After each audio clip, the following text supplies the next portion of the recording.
Welcome back to this latest episode of Japan's Top Business Interviews. I'm your host, Dr. Greg Story, President, Dale Carnegie Tokyo Training. My special guest today is Nicolai Bergmann of Nicolai Bergmann, the founder and also a brand, a tremendous brand in the flower world in Japan. And just before we got on camera, we were chatting about how flowers are such an important part of Japanese culture, and Japanese are very knowledgeable. It is. And they're very appreciative of flowers. And you've come into a country brimming with flower experts, brimming with lots of designers, and yet you've built a tremendous brand and success. So we're going to get into that in a little bit. Yeah. So Nicolai, thank you for joining me. Let's wind it back for some people who may not know the full Nicolai backstory. How is it that you came to Japan? I remember you gave a talk, I think it was the American Chamber I attended, Yes. where you talked a bit about growing up in Denmark and the family was involved with flowers, but that's a long way from Japan. So True. How is it that you got here and how did you get to start the business? I think I grew up among nature, among flowers.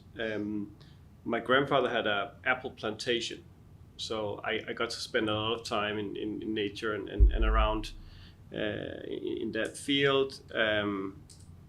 Remember doing a lot of like flowers and stuff together with my grandmother. And then later also with... now this is where? This is in Denmark? This is in Denmark, yeah, where I'm born, just...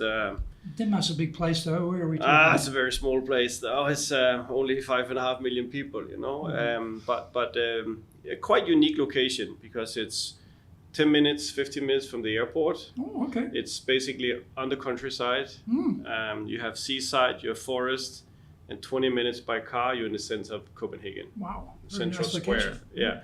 So it's a really unique area.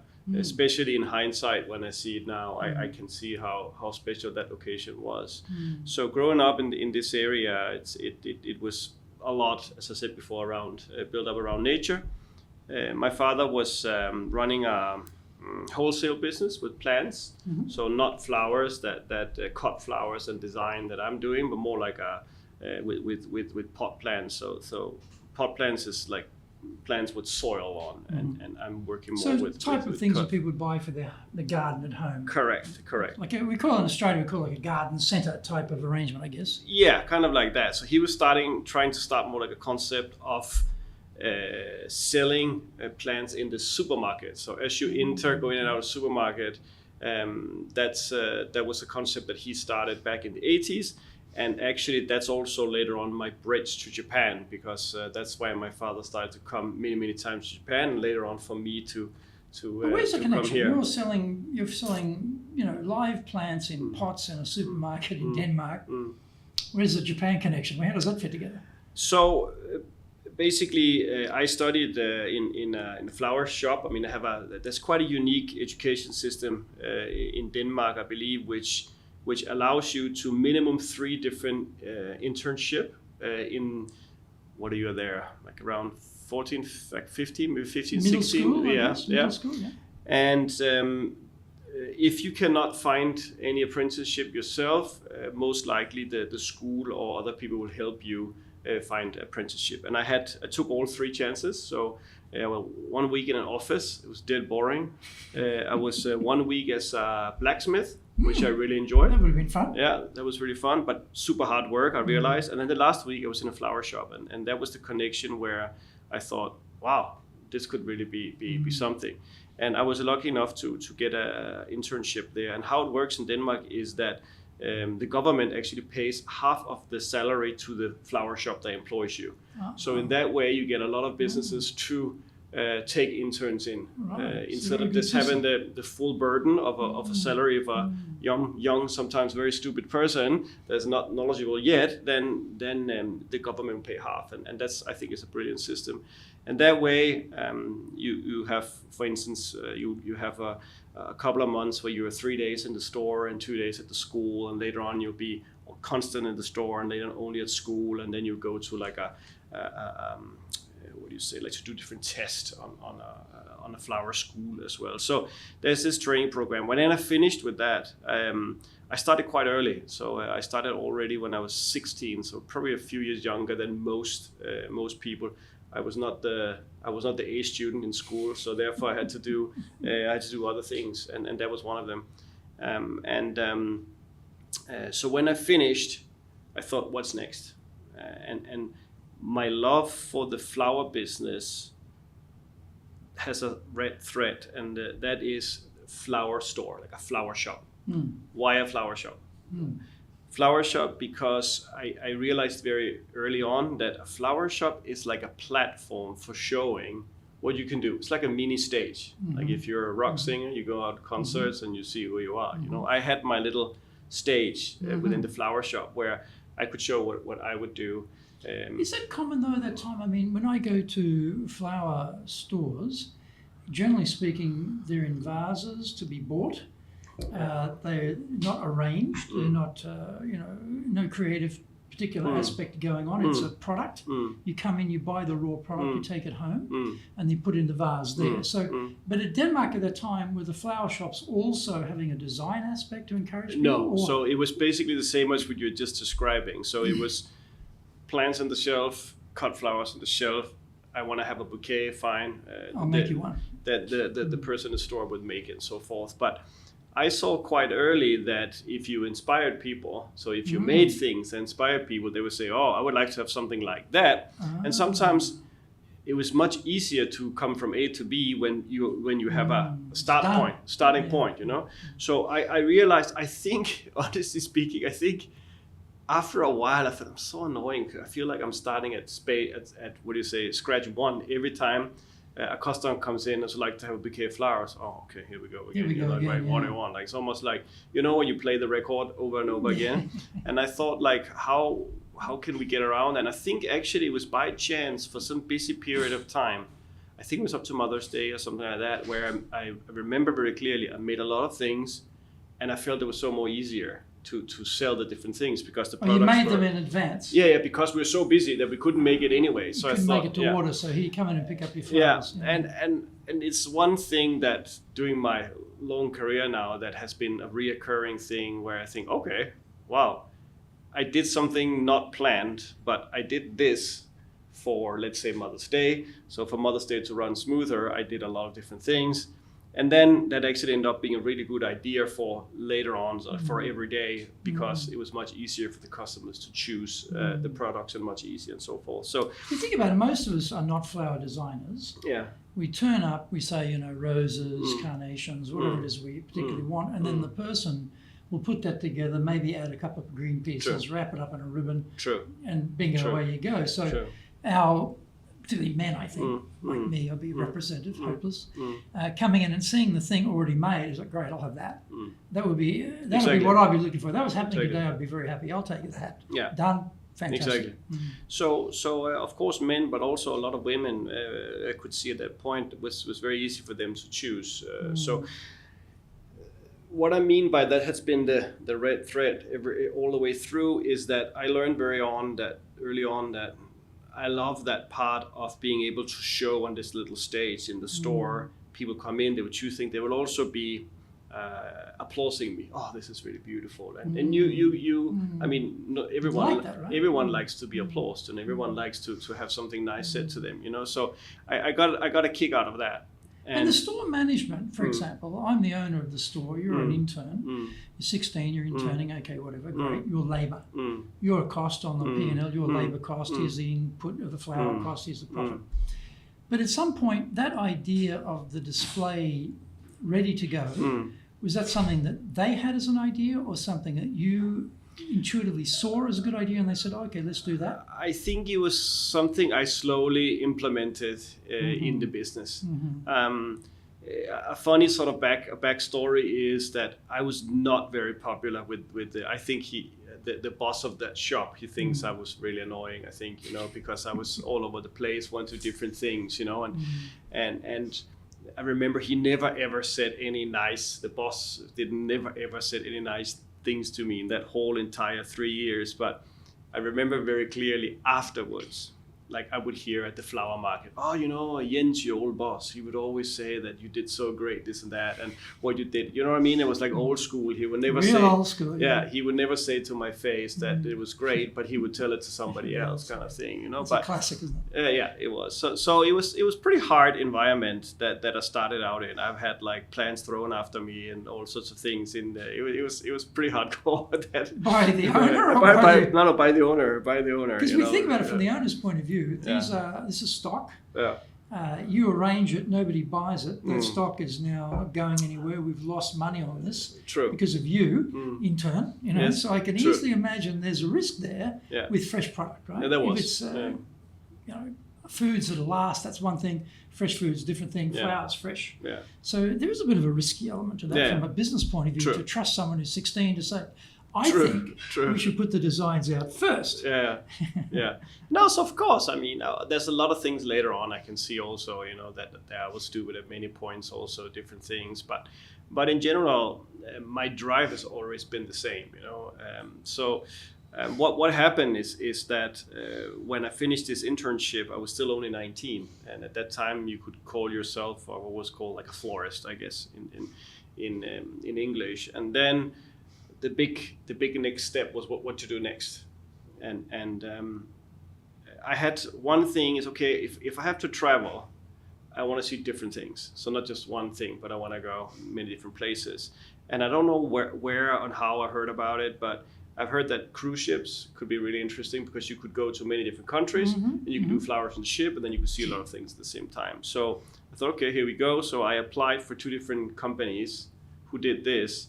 And I was rejected on both because you had to be minimum 25 at that point, and I was 19. Yeah. Right. So I thought, okay, that's not an option. So I'm just gonna go on in Denmark. And then my father said, why don't you just come for a trip to Japan with me? Well, this is the point though. Why is Dad going to Japan? Then we go back. Yeah, exactly. Selling pots at the supermarket, right? But that's where we go back to that story. So my father was actually trying to sell that exact concept that he managed to go into Danish supermarket, the biggest Danish supermarket chain, and he was trying to do that to the Japanese Costco, this big supermarket chain here. So he was trying to sell. But why did your dad know about Costco as a big chain here in Japan? It's a long way from Denmark. It is, but he's been traveling a lot here. He's been a part of a lot of different other projects. The very early days, together with the Danish government, also doing different projects here. He was on different boards promoting Danish products overseas and so forth, and had a lot to do with agriculture.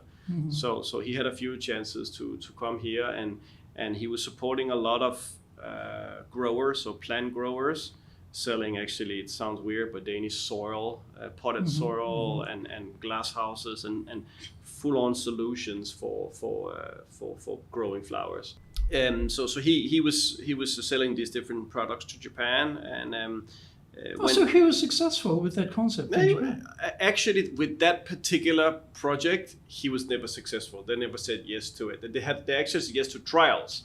So they did different trials, but in Japan at that time, still there. It's like people would take up a pot plant that was like 100 yen, and they would say, "Oh, does this bloom next year? Can you guarantee this will bloom next year?" And obviously you cannot for a product that costs 100 yen or less, So it was actually not a success at all.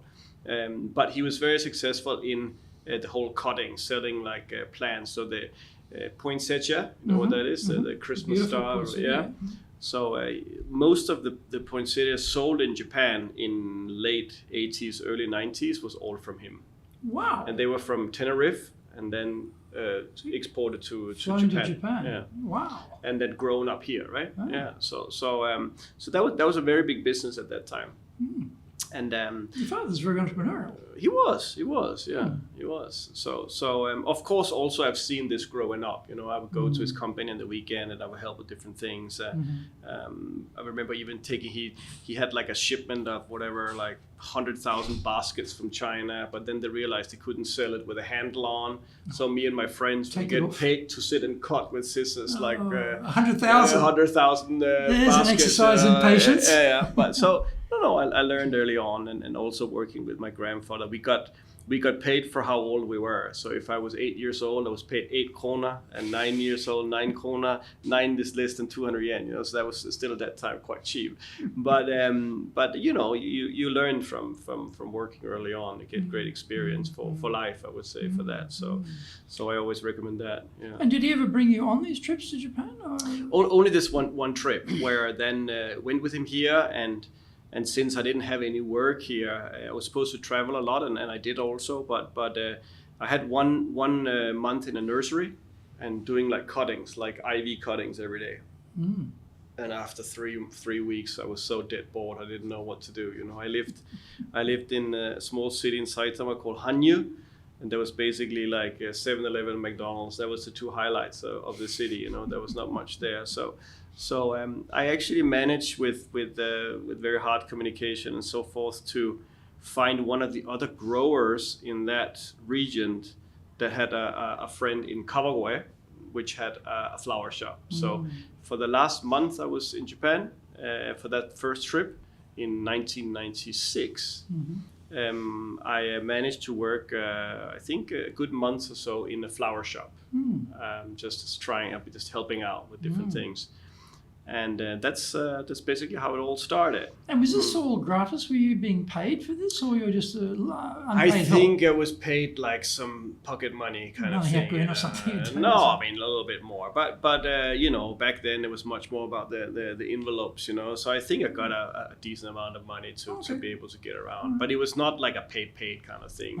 So that's sort of where I got the taste for Japan. But I remember very clearly, I left the first 3 months thinking, nice country, a little bit weird, not so nice food. I remember at that time I thought, weird language, cannot understand anything. So let me come back to Denmark and do my flower shop thing. That was my perspective. And it was when, I remember so clearly, I came back to back to Denmark, and I worked in a regular flower shop again, just to save a bit of money to do my thing. And it was when I stood there in a small city again in Denmark, and I thought, wow, it was really fun to be in Japan. I mean, that was really. It was not before then I realized, wow, that was a really great experience, and wow, I can do these kind of hotel weddings if I'm in Japan. Wow, I can do flowers in a apparel store. Oh wow, I can do flowers in a hotel. Wow. And I look at Denmark, where there was no flowers, the hotels with flowers. There is no big, there was no Louis Vuitton or any of these apparel stores in Copenhagen at that time. So I thought, wow, there's really some opportunity in Japan. And that's where I start to play with the thought about going back and maybe try to do 1 year in Japan to work for real. And when you were here the first time, I don't know whether you picked up on it, but my wife's Japanese, I mentioned before, and she really loves flowers, and I feel you'll see on TV some particular field somewhere is all a particular type of flower, and there's thousands of people going to see it, and people travel to see flowers in a way that Western countries probably don't have that love so much as maybe they do, but no, I agree. I think the Japanese really have a sensitivity and a love and an appreciation of season, and particular things are famous, and they do it en masse. Yeah. Whereas, in Australia, there'll tend to be a bit of this and a bit of that, and a bit of that. So variety and diversity, but not concentration power of a colour or colours. True. And so did you pick up on that the first time, that this is a country that Absolutely not. Did not pick up on Absolutely that? not. Interesting. No. But what I did pick up was the love for flowers in the way you expressed there. Completely agree. I didn't pick that up at all. That was way later on that I saw that. But again, I think I was a little bit in my own bubble. So I was just thinking like, what could be fun for me, kind of thing. I was still, just around 20 at that point, So it was more about what could be fun for me, kind of thoughts, So and then the whole process, I managed to get in touch with this flower shop, and they wanted to have me again if I could get the right paperwork. And then it's where the hard part started, because I said, okay, I'm going to get a visa. Welcome to the immigration department. Yeah, and then there was like... What year is this? This is how far back? This is in... so this was just after. So this now we are probably in 97-ish. So the bubble economy is about to really take off. You know, Plaza Accord was at 95. Yeah. And the yen really starts to take off around about this time. Yeah. So I remember everything was like, it was the joke that you would say. Actually, like Plaza Accord was 85. I got that wrong. Plaza Accord was 85, but then it was the 90s that really took off. Yeah. But I remember like in the beginning, everything was like, a beer was so and so much, and we talked about like how expensive one thing was, you know, but I remember I had for the visa and to get the right things going, I had to have a university degree or B 10-year working experience, and since I had none of the two, 10. None of the two, I had pretty hard time, you know, to get started. So. I worked really hard to do the paperwork, all the rest of it, and I actually got rejected. So my paperwork did rejected. I couldn't get. Well, it would have been very simple. University degree, no. That's it. Yeah. Work. 20 years. No. That's no. it. Out. Out. No margin, no discussion. You're out. Yeah. So I went to somewhere in Tokyo. This visa office, I remember very clearly because it's a fun story, and the guy said, you know, you're not eligible for a visa here, I'm sorry, and so but what tell me what you're doing, he said. I say I'm doing this, and then he asked me very specific questions. Do you deal with like people? Do you do like have you ever taught flowers? Have you ever shown flowers? Have you ever done anything like that? And I was like, yeah, I've done a few times, some competitions and stuff like that. So he gave me the hint, and then I basically thought, okay, he's telling me something, you know, and I went back and I built on a little bit on the whole paperwork, and I realized I could take something called an artist visa. Yeah.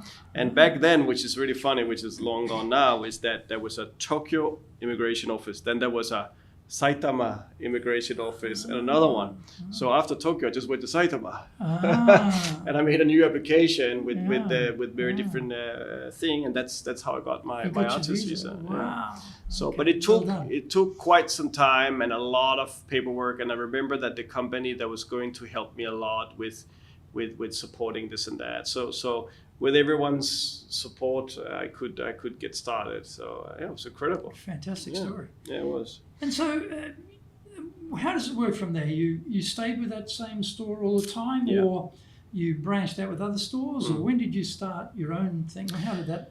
Yeah, so basically, this little flower store was in Kawagoe, and just down the street there was this was called Morita Flower Shop, and then down the street there was Hama Flower Shop, and they talked together, and Hama Florist was more like doing bigger events, and they were doing weddings in Tokyo and so forth. So they sort of split me half, which I sort of didn't know much about before, but I was thrilled about that because suddenly I could work in Tokyo instead of standing in Kawagoe. So it ended up actually that I ended up only working for Hama Flower, and I worked for that company for 7 years. And so here's the question. Nowhere in this discussion have I heard anything about you going to design school, you going to flower design school, nothing like that. And all I've heard about is I'm in a shop in Denmark, and I thought we're good to put some flowers out there that are already done, and people come in and pick them up. So where does the design part fit into this? Because this is the core of your business. Yeah, I mean, it's in design. Yeah, where does that come? We might have jumped over it, but it is from when I'm starting my internship at 16 till I graduate at 19. Within those 3 years, there's a lot of design education, going to design school, learning about colors, learning about flowers and design. Also going to business schools, or learning about how do you run a shop, how do you do a shop spreadsheet, how do you do these kind of things. So the basics I've learned in those 3 years, but I mean 3 years is 3 years, you know. But the drive constantly has been the flowers, has been the design, showing flowers, being in the store. So to give you an idea about how eager I was with this whole store thing that I said keeps going from start to end, is that already after maybe 1 year in Hammer Flower, I convinced the lady. They have a small office. They were quite smart. So what they did was they had a Tokyo office that they called Kurore. And in Kurore, they had a very small office. There was no flowers in it, but it was at the right address in Minami-Aoyama. Really good address. Good address, yeah. So they said that they were doing Tokyo weddings. They were a Tokyo company. But it was basically just a facade with a shingle. Exactly, with an office, which we will drive in five to time, to 5 to short time to be in this office and to talk with clients within this office. And we were actually in Saitama, so we will drive forward and back all the time. And I convinced her already 1 year in. I said, this needs to be a small luxury like flower shop. So it's like, you're crazy kind of thing, So in the end, she gave up. She let me, because I sort of like, then we've got we'll take a wedding down on a Sunday, and I will put something up in the shop and show her like how we could do. And she was like, it took a bit of, convincing, but eventually I convinced her, again, with hardly no communication, because I didn't speak Japanese and she didn't speak English, So that must be an amazing business conversation. There was, I think there was a lot of serious lost in translation, but that's how it goes, right? So again, constantly showing what it is that I wanted to do, and so I actually, in the end, she gave in. I got to open this shop. And we had it for, I think, for a little a year. Like every single morning I would open it up. Every single day I would close it down. They would be out in Saitama, so I will be the only one being there. Are you dealing with the clients, or this is for? Yeah, but this was like corporates, or who was the clientele here? The clientele was basically people who would pass on that street, which was hardly no one, because it was it was just like a really like uramichi, like just behind. There was nothing really going on. No traffic going on. And a fun thing was it was out to Gain Nishidori, and at that time the headquarters for Donna Karan New York was on that street, and all the office staff will go out on the back street, which was straight in front of my store. And after a half a year or so, a lady came over. She spoke perfectly English. She said, "Now I've been watching you open and closing the store for like half a year, and I feel so sorry for you." And then she came in and invited me in to do flowers for one of their setups for I don't know if it was summer or fall collection or whatever. So that was my first gig, to be able to set flowers up over there.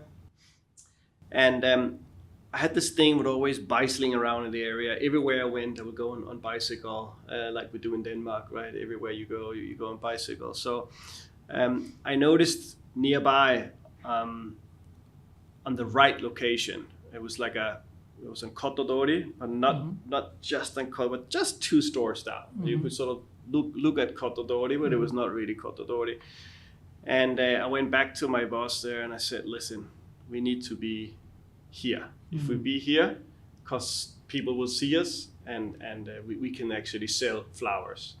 And again, she was like, "You're out of your mind. There's no budget. We cannot do this. This would be expensive. This is Tokyo renovation." And then basically I promised her that I would, with the 2 of my friends, I would do everything in the store. So take it apart, paint the doors. You take all the interior. We will do everything that cost money. And I got a ridiculous small budget. And in the end, she agreed to this. And I must have been very good at convincing at that time, but she agreed to this, I remember, and I did what I promised. With a few friends, we renovated the store. It was an old getayasan, so the old kimono clip-clap shoes. And I remember once like trying to take a bit of the ceiling, and then the whole ceiling came down with like hundreds of pairs of these shoes falling down from the ceiling. It was so old. And when I broke down a wall, one of these beautiful butsudan One of these old, Behind the wall? Behind the wall. It was built behind the wall. Oh. And I called her up and I said, can I crash this? Like, oh No, you cannot do that. don't And touch the boots of we it. had the local guy coming, the local priest, and doing all the prayers before we could take it down. There was a lot of fun incidents with the store, but what happened was that was really what I thought it would be. It was the start point of everything that happened from there in my career. So we opened the store early 2000, and it was quite the thing. I mean, it was a very good location. Everything was handmade, but at that time I thought it looked brilliant. The facade was bright orange, with beautiful lettering outside. It was called Krode, like that brand, and so forth. So what happened was with Kotodori, and it is still today, I believe, one of the streets where there are the most like design and creative offices still today. So many people stopped and looked at the shop, and it took only a few months after we opened. I remember it clearly. A lady came in and said, "We are looking for a flower shop to build in a brand new department store concept called Destination." Which I am still today, but this was in early 2000. And I immediately said to my boss, I said, "Look at this, it's working here at Kotodori. We're already getting people in to do this, to be interested in the business and so forth."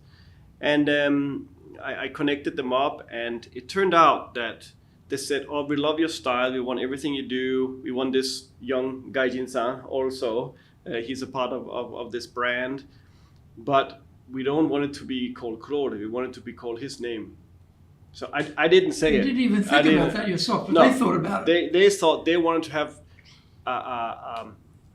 international appearance. So they were looking for one flower shop at that time, one like a cigar shop was really still very hot at that time. So one cigar, and one chocolate shop. So they were looking for these particular 3 stores, and they wanted us to be one of them.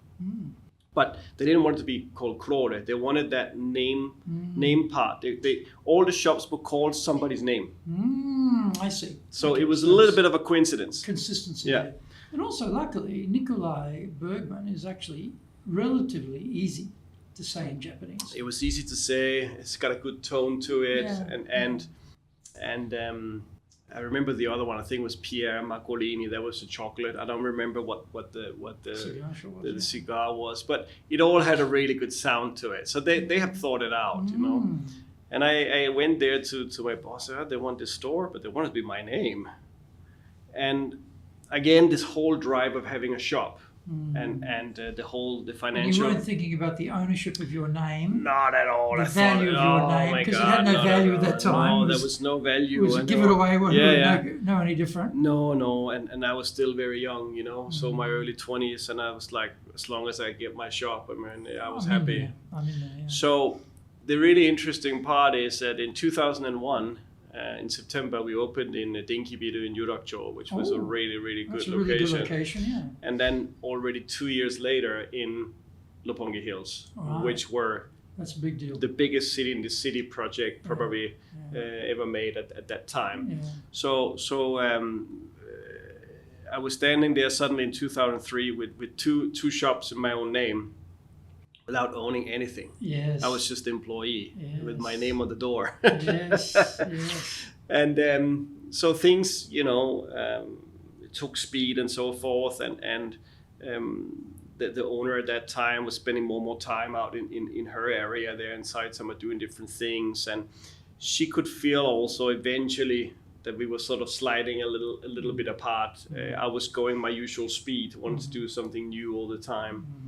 And in 2005, I sort of like broke it to her. I said, "Listen, I wanna get out of this current what do you say? This current arrangement that we had." And I didn't really expect. I thought, "Oh, she's patented my name already. She has all these rights and this and that," but she didn't have anything. Right. Luckily. So Well, probably no one thought. No one thought. This young gaijin, he's running a shop, okay, so what? Who knew he would become a brand? Why would you worry about painting or licensing or controlling the name? Because he's just some young gaijin from Denmark. Not going to go anywhere. Exactly. So I actually ended up buying myself back in 2005. And I remember at that time, I felt like it was like now like $100 million. You know, it was not. I mean, I think it was small. I think 10 million yen, something like that. But it was still. Back in when? Yeah, this was in 2005. Oh, 10 million in 2005. There was still a lot of money. No, it was for me, as I said, it felt like 100 million. When you're putting your 1 yens in a milk bottle, you know, saving it up at home to find 10 million yen, it's not that easy. No. So did you have 10 million yen lying No, around? absolutely not. So I borrowed in East West to get this project going, and that's how I got started. Sorry, how did you get the money again? I borrowed a lot, mostly from my parents, and then from different other good, people. And I actually managed to get, just after I started, which I still, in hindsight, think was absolutely incredible. I managed to get a loan, also for 10 million yen, from Mizuho. Wow. That was secured by Minatoku. Wow. So it was like a, what do you call it? Like a startup. Bank has got zero risk. Bank had zero risk. Zero risk, yes. Yeah. And I thought also now in hindsight, look at it, this is just so Japan. I mean, so incredible that they will, you know, do that. Do that. And risky, totally young foreigner. Totally mucking around with risky, flowers. Yeah, totally risky business. But they did it, and I got started, and I still have a very good relationship with the previous owner today. We still talk a lot, meet at the flower market and so forth. That's good. Yeah. You still using Mizuho Bank? Not as much as I used to. We had a few disputes along the way also, you know, with different big projects, you know, when your business is growing, you know. So 10 million yen from mum and dad, 10 million yen from Mizuho Bank, you got 20 million yen, you've bought your name back, you've only got 10 million yen. True. So with 10 million yen, how on earth do you start a business with 10 million yen? But the good thing was I already had the business, so with buying the myself lease out. was in whose name? It came with the 2 leases, so we changed the name of the leases, so I end up staying with Destination. So I never had a 0 day with income because those 2 stores kept going. I remember very clearly because I thought, it has to be really fancy. I was starting, already then I worked with Four Seasons Hotel with setting up all the flowers and so forth. So I made a deal with the general manager to push in, like we could afford some breakfast, you know, that was all we could afford. So I remember, I think it was the 1st of February or March or something like that. This is the Four Seasons in Yaesu? In Marunouchi. Marunouchi, right? Yeah. Okay. So we had in 2005, we had a breakfast to celebrate the start of the business. And we were 7 people, including myself. There's a 10 million gone straight away. Yeah, and a lot of things going, you know, and I mean today we are way over 250 people, so it's been a busy ride, busy 20 years. Yeah. And just on that point, I mean the whole theme of this podcast is about leadership. So you're a one-man dynamo. Yeah. You know, you're leading with your ideas and design. You're aggressive. You're hungry. You're pushing. You're ambitious. You're doing all those great things, but you can't do it all on your own. At some point in time, you need people to come and work for you. True. Who actually have to believe in the company and vision. And as we know in this country, people have got grandparents have an opinion about where they work. They have parents have an opinion. They have partners everyone's got an opinion about where you work. It's not necessarily easy to hire people. Here I am, foreigner, little flower, you know, thingy going on here. Come and work for me. That's not necessarily getting a lot of support from the family side of things. So how did you start getting people to come and work for you and actually give you leverage to expand the business by freeing up your time to do the things you needed to do? By inspiring people, basically. It's not simple, but that's simple. So but basically, how did you find them? Where do you locate these people who are ready to be inspired by you? Very early on, we had a lot of people actually applying. to come. So we will have people come with their resume or later on with email and so forth. We'll have people that would send emails and so forth. So they saw the design and they said, this is fantastic. We want to be a part I of want to be a part of we this. want a part of this. And then, of course, as the business was growing and you need more like admin jobs and this and that, then we would use platforms for recruiting to get staff. So Richie, the people who were working in the stores that were existing were employed by Destination, and then they started working for you, or no, they were employed by the previous owner. Owner. So they when had to quit there and join you. So when I bought myself out, they quit there and then joined me. Okay. So not to make too big of a kerfuffle about it, I took the employees that were already in the stores. So how many people are we talking? Is that 7 people in 2005? So you start Nicolai Bergmann with 7 people. Correct. But there's 7 people who've been with you already. They know you. They know the business. They know the flowers. They know the design. Yes. They're not newbies off the street. They True. actually got a clue what's going on, right? True. And then how do you expand from that? How do you go from 7 to 200 and plus whatever it is now? We've been very fortunate in the way that it's a little bit sort of hard to explain, but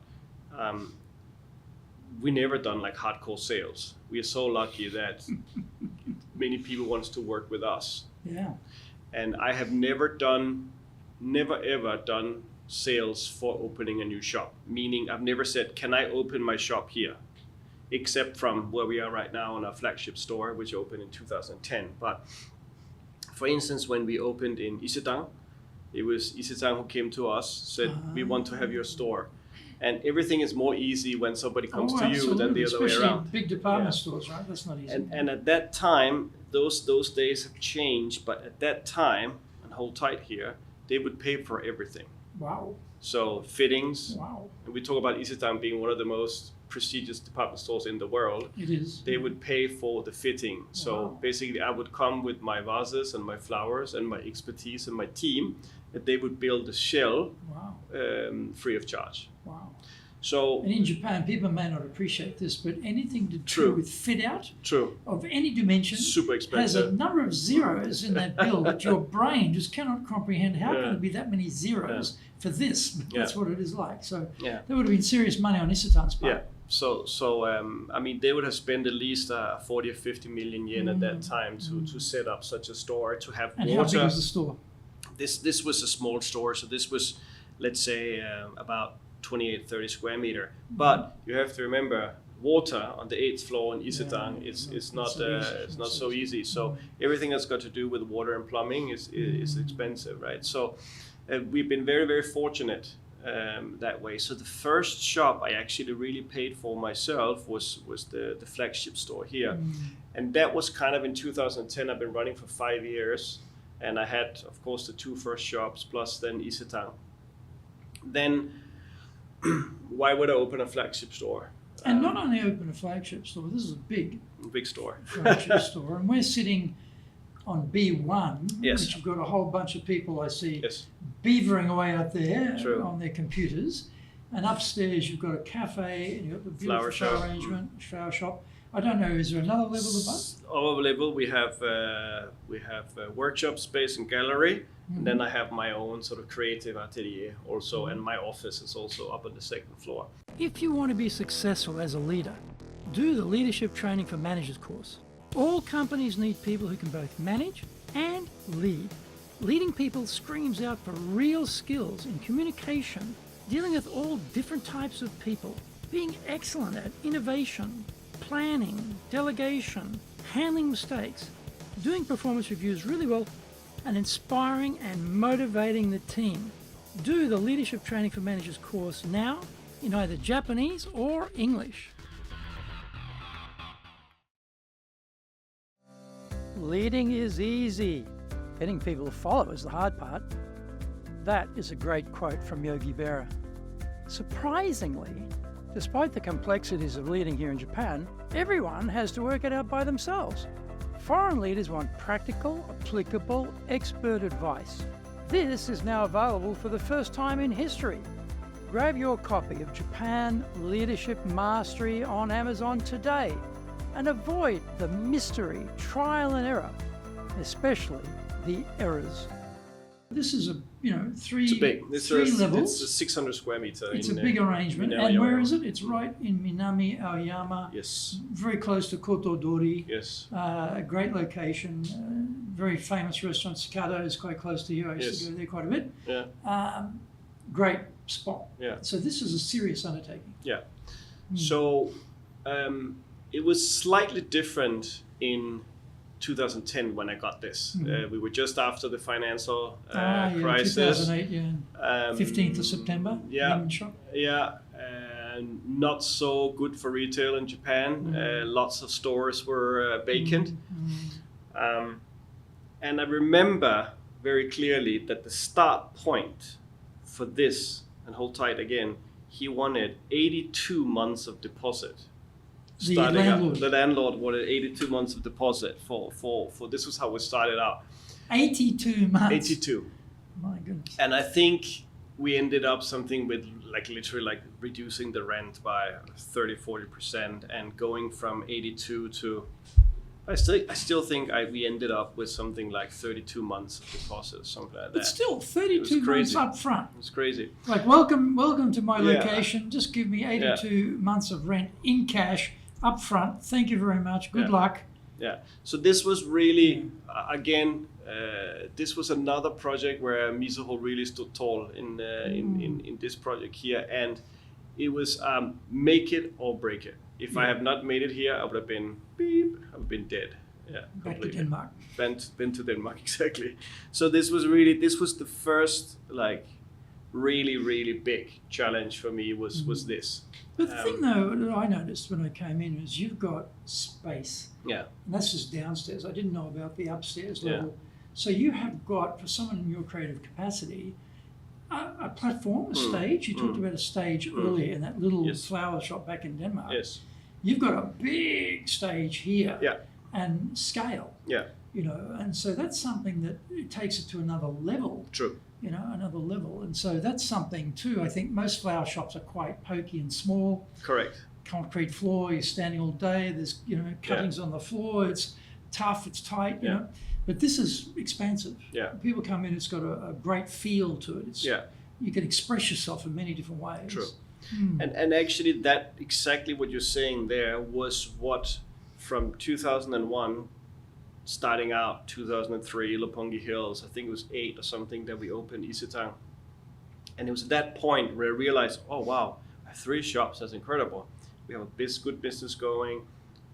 People come to the shop, see what we're doing, and that show window creates other opportunities for bigger jobs, like with corporate clients or with weddings or with putting flowers in offices and so forth. But one thing that at that point I felt I was really missing was the stage thing. Because yes, I had 3 beautiful stores, but we have to remember now we were in department stores. So I could not just say, oh, tomorrow, actually, I think we're not going to sell any boxes tomorrow. We're just going to have a beautiful display of red roses. They'll be like, oh, no. This is the budget. This is what you sold for last year. And then we're putting 15 or 20% on top of that. And I could feel this sort of hardcore business perspective of everything because I was in department stores. And not that I didn't want to have the structure and the business, but I needed a place where I could say, okay, today, just gotta do something different. That I could not do anymore. I was more locked in one of these spaces, and that's where I started here. We didn't just on that sense. You are locked in. Your staff are locked in. Yeah. So they can't do that either. They're doing I guess repetitious type of work in a way. Grind it out in the department store, and great. But they don't have a platform either. They don't have a stage either. So by creating this space, you not only gave one for yourself, you gave one for them too. I did. I also think, fair to say, I think I had a bigger need for this stage than many of the employees. I think they had enough in the stores and so forth. So I think most of them were very happy. And I love those stores. I think one of the key points of why we've been so successful and why the staff have been working for me as long as they have is because I return to the shops. I love to be in the store. I love to connect with the customers. I can easily stand and wrap a bouquet now and give it to a customer, even now this many year in. Even last time we met at the American Chamber event, as I recall, you actually had a nice big table, lots of flowers, and while you were being interviewed, you actually started to create a bouquet, huge bouquet by the way. I mean, the sort of stems were about this thick at the bottom, so you can imagine how big it was. And you were actually putting them together as you were discussing, right? So it was very obvious. You mentioned, I love to touch the flowers, and I want to be standing here working on this as we're doing this interview. So we're not doing that today. No. But I've seen you in action, and I can see your love for it when you were doing that.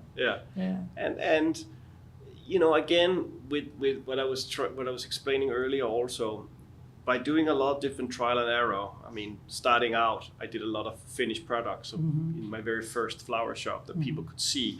I also, with doing presentations, I realized how much people love this combination of me doing the flowers and speaking at the same time. Just a few months ago, I was a guest speaker at the 44th World Leading Department Store Summit. Wow! So that was it was in Korea, and there was I think 48 different countries.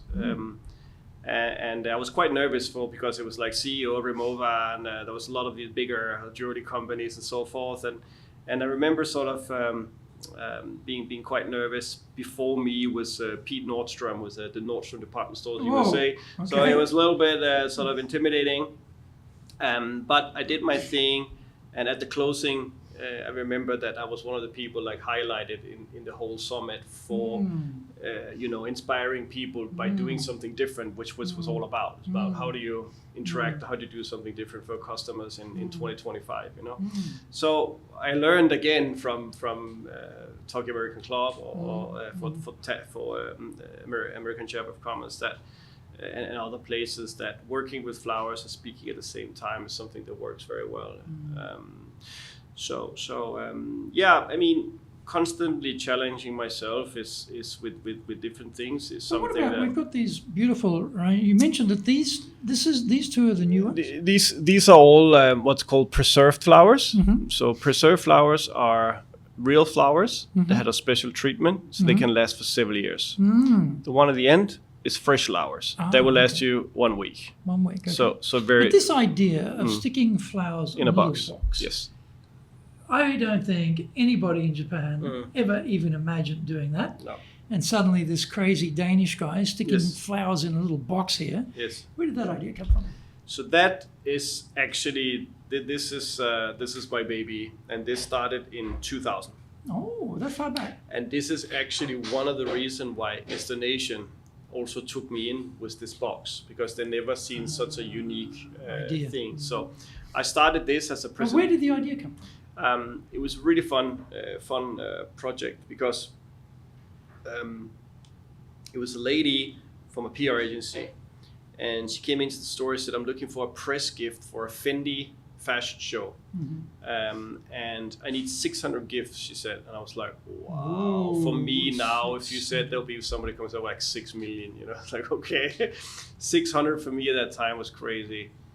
And I said, okay, I listened, and she said, when people are going out of this fashion show, they need to take something with them. It has to go fast because people leave quickly. We only have a table like this. We need to stack the flowers.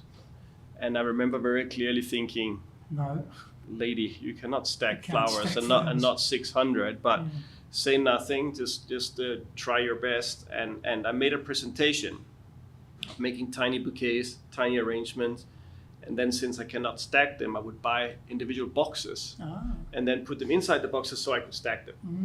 And then later on, of course, come the budget thing also. I don't recall exactly what it was, but I remember I thought, okay, it's not going to be possible with both. So why don't I take the flowers and put it directly into the box? That way we can stack it. And that's how the flower box started. Wow.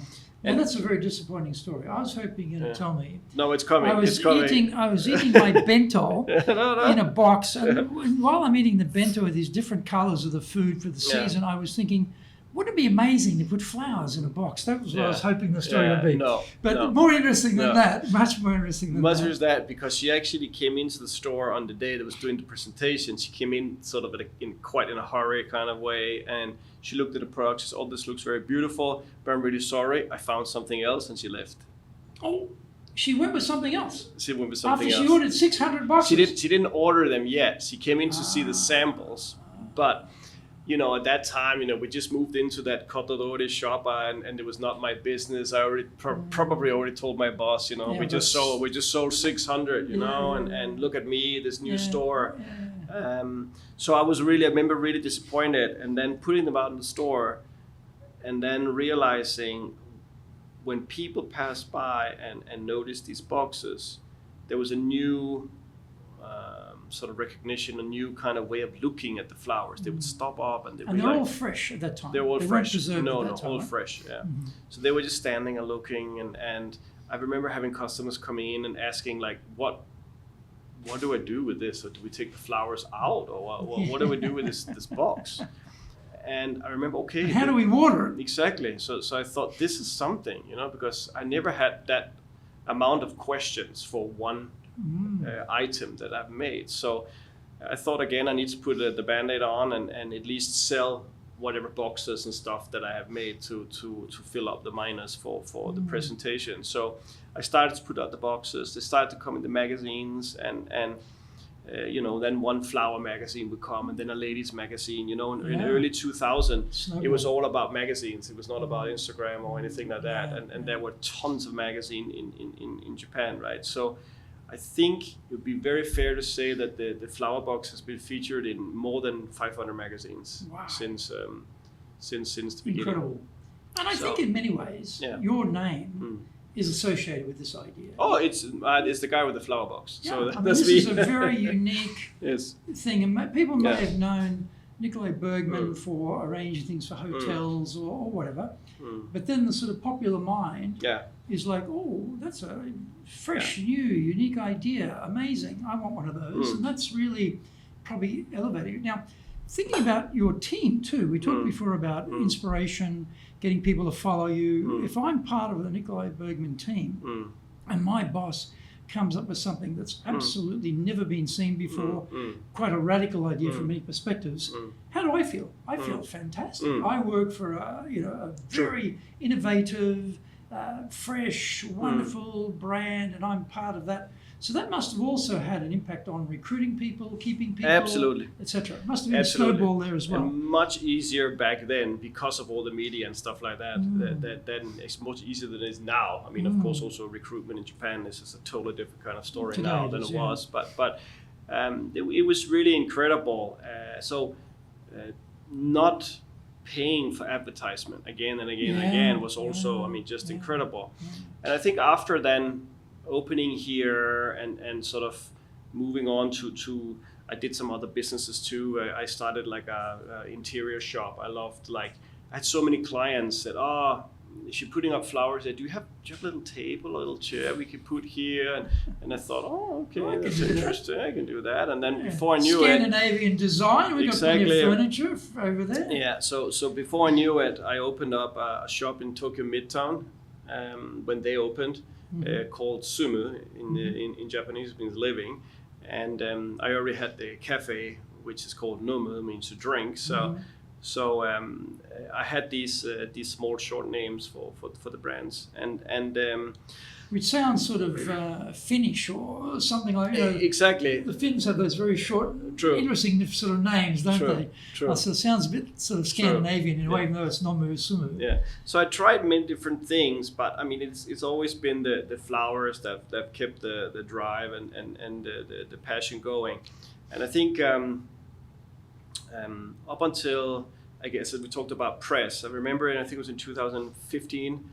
I've done a lot of small TVs also here and there, and been in some of the major lifestyle programs also in Japan. And then I was a part of a program called Shomi Doraku, which was NHK, and it was eight episodes where we had different people in to make flowers. And that so either the sort of talent or guest comes in and you help them to put it together. And that really, Japan loves that sort of show. It really took off like no tomorrow, you know. So I think it was in 2015. That year I opened, or in that period, I think it was 18 months. We opened 6 shops. Ooh. Okay, so, here's a big question. You are trained in design, you know, small flower stores. Now we're talking scale, and we're talking about there's only one Nicolai Bergmann, and there's got to be a lot of other people running around working for Nicolai Bergmann who've got to know what they're doing to have leverage for you. Sure. So how did you scale the people? Because it's one thing to say, right, 6 new shops, but there's got to be, you know, this is a number of 30, 40 people or something have got to come with that. True. And they've got to be trained, they've got to be inculcated into the cult of Nicolai Bergmann, flower, you know, passion. True. So how did you leverage that part of it? I mean, the whole admin part, I've always joked and said that our body is way too big for our head, you know, because since everything is self-taught, you know, I never had like a big CEO or anything like that. So in the beginning, even accounting and stuff like that, I did that as long as I could with the internal team, you know, okay, until we were about to break our neck, then we would hire an accounting firm, you know, and then when we got too big for an accounting firm, we would then hire a CFO and so forth. So I feel a little bit it's been a very healthy, natural development. So we pushed ourselves until we're about to tip over. There's only so much you can take in. Absolutely, yeah. And I think we pushed it to the limit in every single. Now, here's a question. You went to school in Denmark, which talked about how to run a flower store and how to do the books and, you know, the P&L and you know, cost control and supply chain and all that sort of stuff, right? Little store. But this is now an empire. Yeah. And so did you at the same time also study about organizational growth, about accounting, about finance, about managing people, about leadership? Did you, in parallel, spend any time on that? No, learn by doing. Learn by doing everything. Well, learn by all the mistakes, right? Yeah, learn by all the mistakes. You know, I mean, in that sense, you know, very old school setup. You know, you hear often, you know, I wish somebody had told me ABC, and I know a bit like that. You know, there's been a lot of expensive mistakes along the way, but again, you know, we learned a lot, and we made it. You know, so far we made it. And so you're at what? How many people? Say 220 or something? I think if you are putting all Albaido and this and that, I think we are around 250 or something like that. 250. Yeah. So 250. There's Nicolai Bergmann, the guru, and then there's a line of direct reports. Yes. And divisions, no doubt, and then there's people in those divisions, right? So the people who are the direct reports are probably the people you spend the most time with. Yes. I guess. I mean, you're going to the stores too, I understand that, but realistically, you're only one man. So how have you developed those people? Because I'm sure they come with a passion for flowers, and then somehow they get transformed into someone who's running a whole division. Correct. And they've got people. And they've got to run the people, and they've got a budget, and they've got. I mean, they themselves are probably mini versions of you, who are also learning on the job as well, I suppose. So, how did you develop that group of people so you could expand the organisation to the scale you've got today? I think that the people who are in top management is all the people that have worked with me more or less from the beginning. So, I think they've grown with it. Grown with it. So. It's 50-50 or more or less more like 30% of the entire workforce. I mean, imagine this. You get hired to work as a florist. Then suddenly you're asked to become a chief. Then you're asked to become a manager. Then you stand in this shop and you're making flowers. And then suddenly you don't have time to make flowers because now you have to make shifts and you need to make daily reports and you need to do to make sure all that the people around exactly all these things. Do the chore, organize who's so doing what. there's really sick today. you learn very quickly that there's the persons who can do that and the people that can't. But we have to remember the start point. They came in because they love flowers. Yes. They want to be florists, and now Yes. we're asking them to do something else. So Yes. there's been a lot of trial and error over the past 20 years about how do we do this process. How so do you never read? thought, alternatively, to say, well, look, the artists should do the artist work. I need someone to do managerial tasks. I need someone to control stock, organize the people, do the form filling out. I'm going to hire those people who don't necessarily have a passion. They might like flowers. Japanese, generally speaking, love flowers. So they're not anti-flower, but they're not the true believers maybe of the first group. So did you think to go that way, or you just sort of purged out the ones who couldn't make the transition? I think again, everything has been stretched to, we could almost not stretch it anymore-ish. So I remember the first big change was that when we hired our first CFO, so when we cut the connection. A number-loving, non-flower person. Exactly. And what happened was that I actually got, just before he retired from the CFO of Idemitsu, so really knowledgeable guy, he said, love everything about your business. I don't want to retire yet, but I'd like to have 5 years of doing something different. A very classic also thing in Japan. I mean, he must have got, I don't know, 1/5 of the salary he'd got in a different company, but this is what he wanted to do. And he really sort of started to make a great structure like that. Also with HR, we have been lucky to. This was actually one from outside. So that was not inside. So again, CFOs are a specialty profession. Yeah. HR again, specialty profession. Yes. Supply chain, specialty type of professions in their own rights, aren't they? So these people exist. I mean, it's probably in one way it's harder to find people who are artistic and talented with flowers. Easier to find an HR person. It's sort of the opposite way around, isn't it? I think until today or until most recently, I think I've been very old school in the sense that all the managers, if possible, should come from within. And that's because even our general manager today, she has been standing next to me at the counter in Yuracho starting in 2001. Our head of all the stores, she stood next to me when we started Roppongi. I remember it was a big thing because I made her manager of that store at 24. Wow! And at that time, it was very something. But she had the drive. You could see she had the spark. And I remember a lot of people were like, "Whoa, what are you doing?" kind of thing. You've got to wait till she's 44, like everybody else. Exactly. So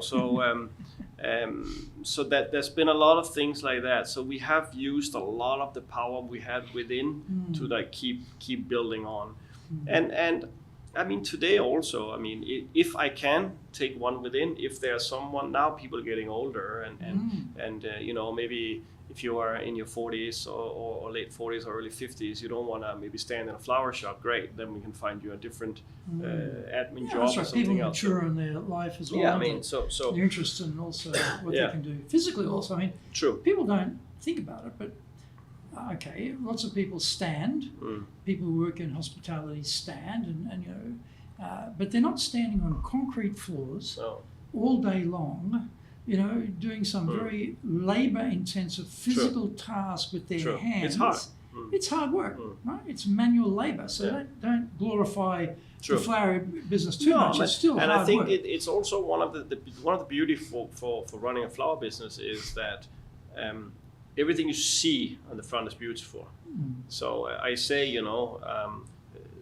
the amount of people that quit within the first 3 months, then yet the next 1 year is the most. It's 50% plus, So and that's that's the burnout rate is 50%. We've been used to that from day one. Wow! Because it's a hard business. That's a high turnover, isn't it? 50%. We have had 1 year where I think we've had more. I mean, this is just in general, but having interviews, we've had up to 800 interviews in a year.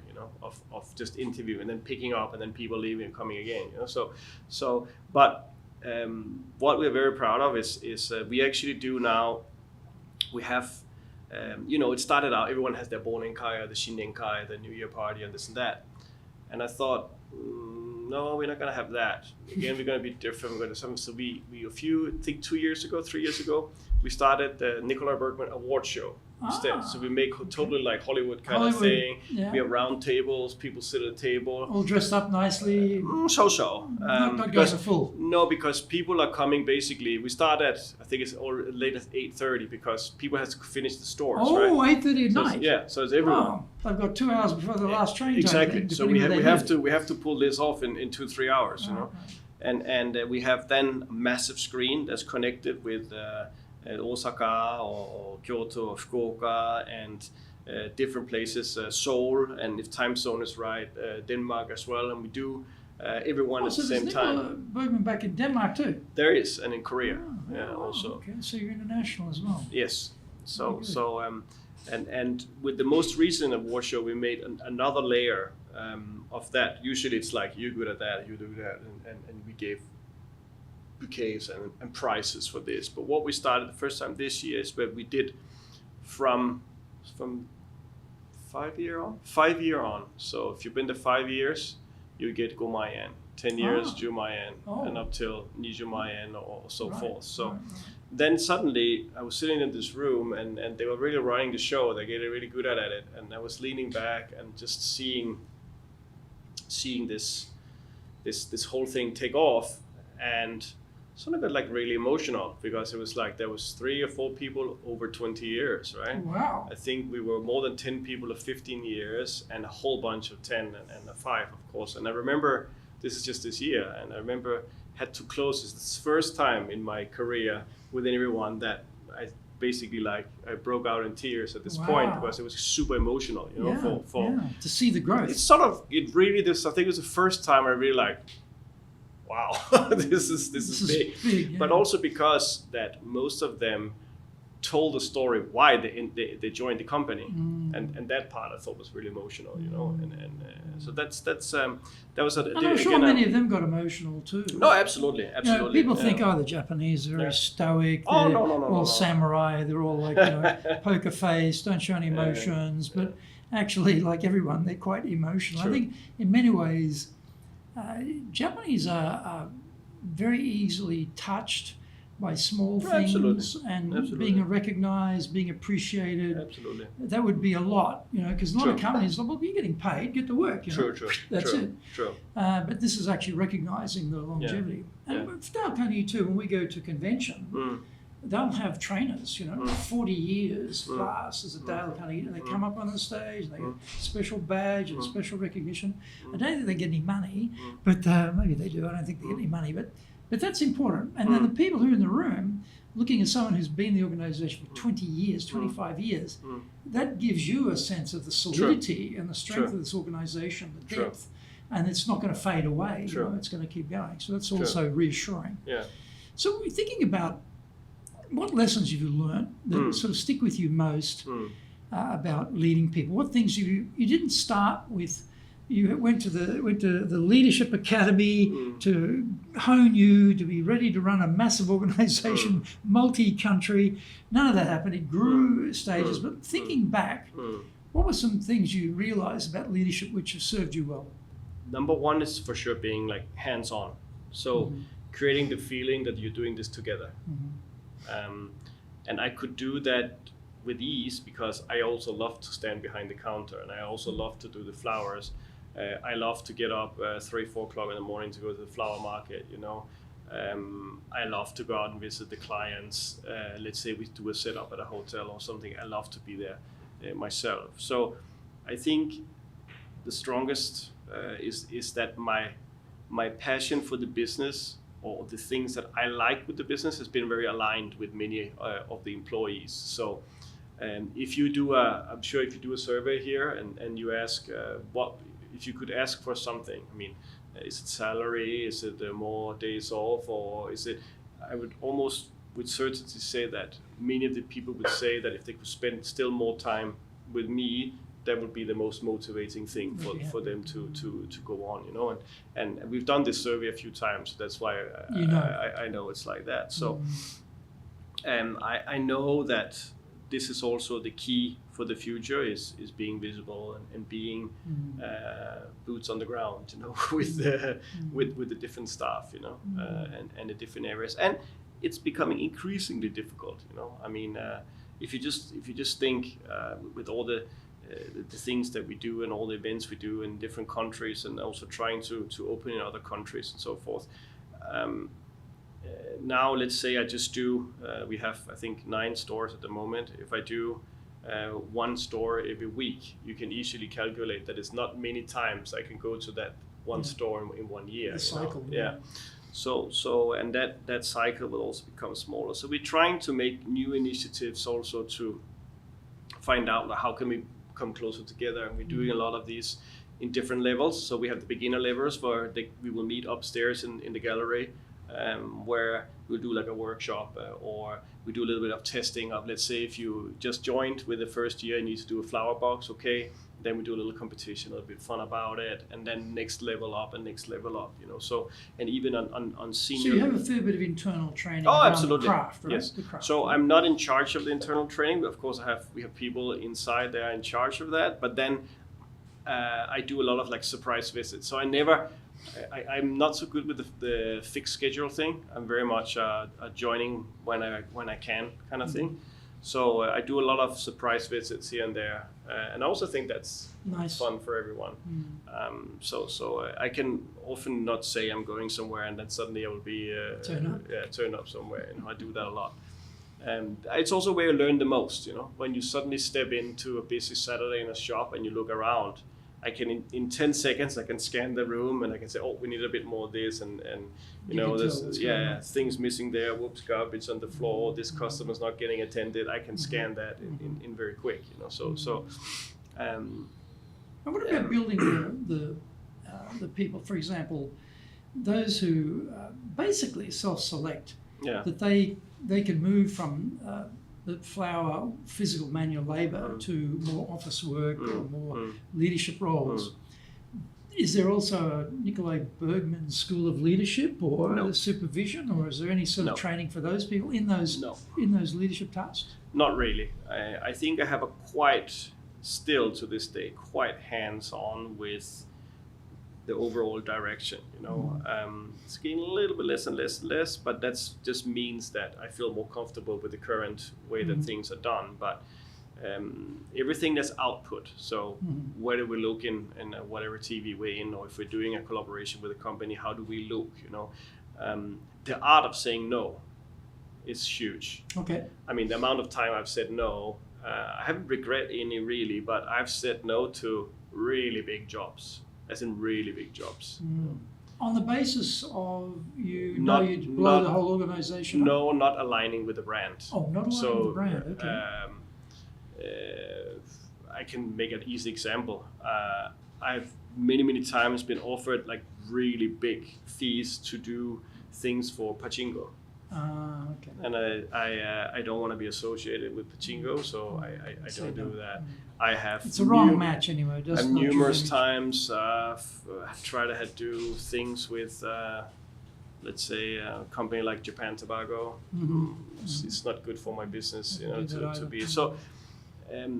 But there's also the different level where it's a little bit more gray, where I can say, okay, I could do this. Let's do another example.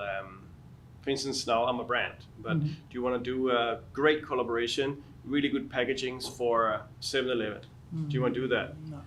It's hard, because nowadays, I don't know if it's, I forgot the name, but there's a huge brand right now that's doing some small thing in a convenience store. And then suddenly the whole thing is moving, so when do you, when you say yes and no to these kind of things to the market, and the way that people think about retail and so forth is really shifting at the moment. So I've had a lot of tough decisions recently. My gut feeling philosophy is very, very strong.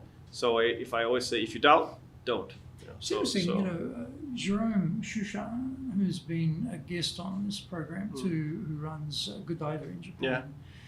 Yeah, he took Godiva out of the sort of specialty chocolate store area into supermarkets, into convenience stores, and that was I remember in discussing that was a very big decision around brand and positioning and image to do that. A lot of opposition internally, but he decided to push the brand within that realm of distribution to have scope to introduce more to different people. I mean, convenience stores are pretty brutal because, I know I'll find I like something in the convenience store. 6 weeks later, it's gone. You can't have that anymore. It's no longer stocked, right? So it is a very brutal distribution mechanism. But coming back to the people part, if you were going to give some advice to someone who said, "Hey, Nicolai, I'm being sent to Japan to run my organization. You've been in Japan forever. You've run, your organization from the very start. You've built it into a very big enterprise. You know how to do business in Japan. You know how to run the people. What advice would you give them on how to be successful in running a team in Japan?" First and foremost, to trust in what you believe yourself. Like, what is your own core belief? You will be told 100 million things in this country also what is right for Japanese, or Japanese like this and Japanese like that. And I have, with my own experience, learned that good 80% of that is BS. You need to trust what you want to do. You need to sell what you believe is the right way. And then sometimes in the end, you need to make small adjustments so it would fit maybe certain things to the Japanese market. But in general, I feel like it's very important to, as I said, believe in yourself. Then, yet, of course, you need to feel the environment, ask the people around you. Feel that people are on board in the decision making of that you're deciding things together. I mean, it's so simple, but not, so simple, but yet not so simple. I mean, I always in a conversation, let's say we have a sales meeting, for instance, and someone will say, yeah, I think we can do like that. And even if the total conversation is not really what I want to do and I take it something else, I would always say, like you said, Midori-san, I think we should do more like that. I try to put them in the conversation every time. So instead of it's me who deciding everything, I try to not completely. I mean, they know that I have taken a decision, but I always try to show that we took decision together. So that's something, particularly in the recent years, that I try to create that kind of atmosphere. So that's basically one thing. But I think particularly in Japan, you need to have, if you are in a high level position, you definitely need to put your foot down of what to make your ideas and your beliefs clear, and also like follow through with some things and try. Even you get a bit of resistance, people saying it'll never it's work. Not this and that. I mean, I remember, I think the first biggest decision I took very early on and was that I was not allowed to make the flower box in black. Because it's a bad symbol. Yeah, it's bad symbol. Funereal. Funeral, this and that. And I remember they were green in the beginning, and as soon as I had the power, my own to change it, that they turned black, and they've been black ever since, So when I opened the cafe, Japanese don't like to leave anything. If they have a too big sandwich, they don't like to leave anything on the plate. And I'm like, no, but Danish people don't like to leave anything on the plate neither. But if you can't eat it, you can't eat it. Then you leave it, So don't try constantly to adapt to what other people think, Like what do you feel is right for your concept? What do you feel is the right thing to do? And then test that, as a start point. So I think, in my business, it's since everything has been built up little by little by little by little by little, I've learned by doing a lot of things. And of what course, do you think? Say we learn by our mistakes. You don't have to reveal something if it's too sensitive to the company. But I'm just thinking, do you have an example of some decision you took and then later it was just a catastrophe and you realise, well, that's not going to work? Where we learn through experience, but sometimes the experiences are very hard earned. I'm thinking now from a leadership point of view as opposed to a business decision around money. I'm not talking about that, but I'm talking about an actual leadership decision that you thought later that probably wasn't the best choice. Anything that come to mind? I would say without putting any specific titles and so forth, there's a few actually when I believed in somebody's skill. So let's say it could be a CFO, it could be a HR, it could be a higher position where I really took this person in to believe that they had the experience, they had the know-how, they definitely had it in their mouth, what they could do and not do, and then sort of just let them run a bit with the ball and thinking, okay, now I hire this person. They also get paid much higher than any of the other people, so they must be really good, and that not paying too much attention to it, and then seeing that it was not really good at all, So I have made quite a few expensive mistakes in actually hiring from outside. That's also why I'm saying, as much as we can, let's hire from inside, because we know the people that we know, So I think that's one thing also now that I'm very, very aware of. Just because somebody has a good CV doesn't mean they have a good match. They're a good match to the business, right? So and that's expensive nowadays, particularly, right? With hiring the wrong people. So that's something I'm very aware of. And some positions actually I've learned to fix in a different way. I mean, let's take an example. HR, I've had a very hard time of finding an HR, and it's sort of like the golden egg right now. And if you want to have a hire, they just we start at 1 million yen and per month, and then we take it from there. And there's not really any in between anymore. Even they don't have much. They are sort of really high.